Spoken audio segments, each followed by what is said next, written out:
भारत सरकार के द्वारा लागू किए गए नए दुर्घटना कानून को लेकर आज ट्रक चालक और बस चालक लगातार हड़ताल पर हैं, चक्का जाम है, जिससे लोगों को काफी परेशानियों का सामना करना पड़ रहा है।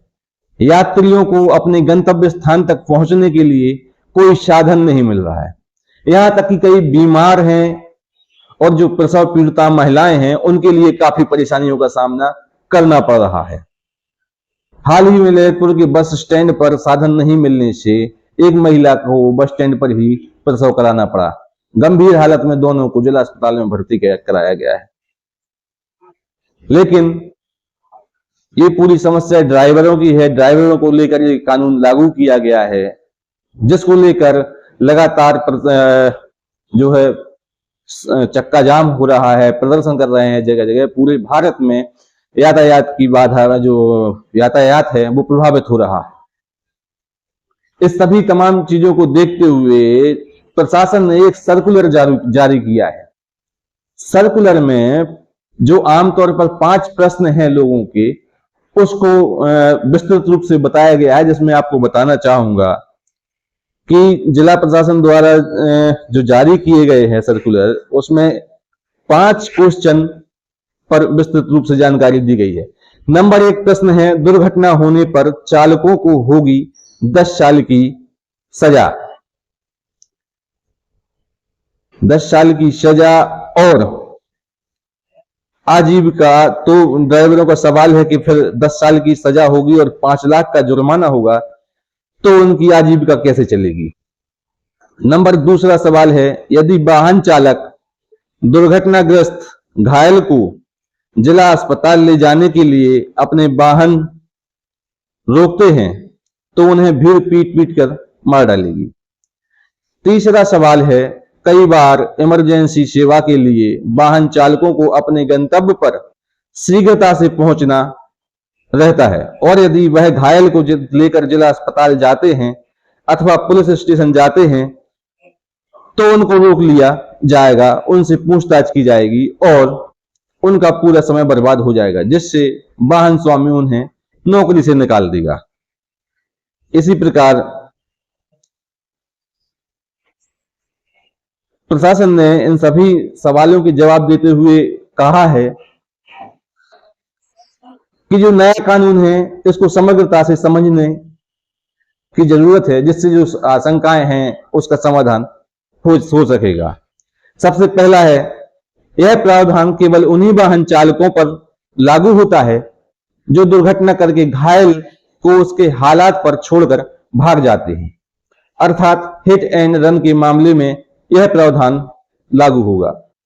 दूसरा, भीड़ के द्वारा किसी भी व्यक्ति को पीट पीट कर मार डालना, मॉब लिंचिंग के लिए अलग से धारा का प्रावधान किया गया है, जिसमें आजीवन कारावास तक की सजा प्रावधानित है। ऐसा होने पर भारी संख्या में भीड़ के लोगों को सजा होगी, तो भीड़ के लोग किसी पर भी हाथ उठाने अथवा कानून को अपने हाथ में लेने से डरेंगे।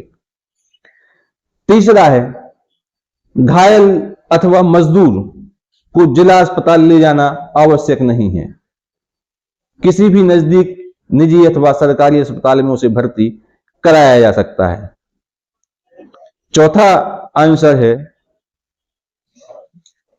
निर्चलन व्यक्ति अर्थात गुड समैरिटन की अवधारणा अभी भी यथावत है, अर्थात जो कोई व्यक्ति किसी घायल को उसके प्राथमिक उपचार हेतु नजदीकी अस्पताल में ले जाएगा, उसे बहुत ज्यादा पूछताछ के नाम पर उसका समय जाया नहीं किया जाएगा।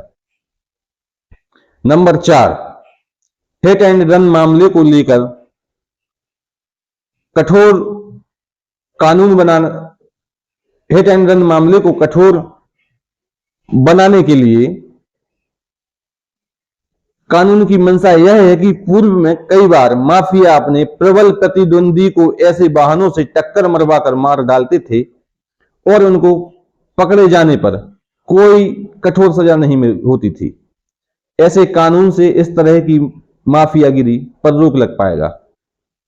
नंबर 5, यदि वाहन चालक को ऐसा प्रतीत होता है कि घायल को वाहन रोककर अस्पताल तक पहुंचने में भीड़ उसे पीट सकती है, तो वह वाहन को लेकर अगले नजदीकी किसी पुलिस चौकी अथवा थाने में खड़े कर दुर्घटना की सूचना दे सकता है, अथवा भीड़ से दूर होकर पुलिस के इमरजेंसी हेल्पलाइन नंबर 112 पर कॉल करके पुलिस को सूचना दे सकता है।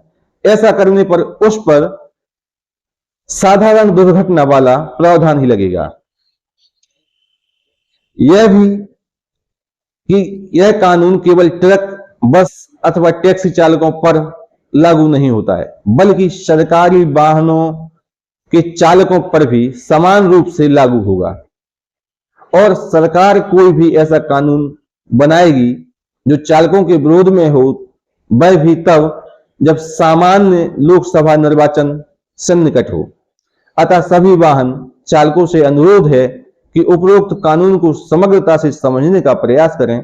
यह कानून किसी व्यक्ति विशेष के लिए नहीं है।